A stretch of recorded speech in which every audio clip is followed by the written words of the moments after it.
Hi, yes, my name is Paulo John Andre Artocay. Just call me Pau, Bronx 123. This is videos is all about MTech in Strand 101.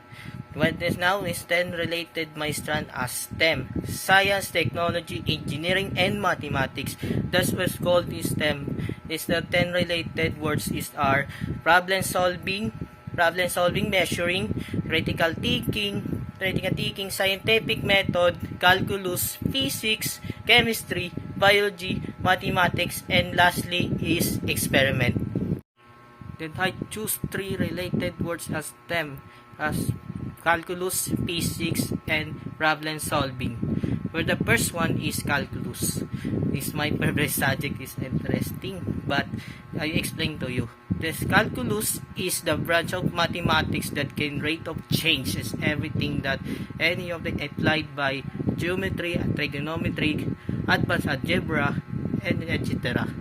Then also the two main types also is differential calculus and integral calculus. It's also applied by engineering, physics, chemistry, astronomy and space, etc. For example, calculus is my favorite subject that more complex, mind and interesting in the topics all about differentiation and integration. The second one is physics. Physics is second favorite subject for me. I also explain to you. Physics is the branch of science that composition of substances, energy, matter, and energy. Also, physics involves heat and light, electricity, magnetism, mechanics, etc. This is for example for every physics who won the Nobel Prize in award in physics that it created own substances and structures in any of the inspired by physics in the formulas own. Lastly, problem solving.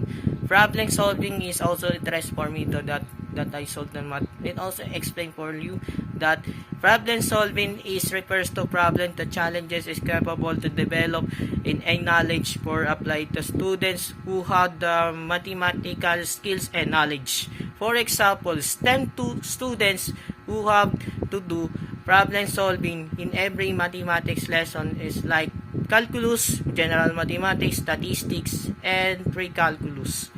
That's it.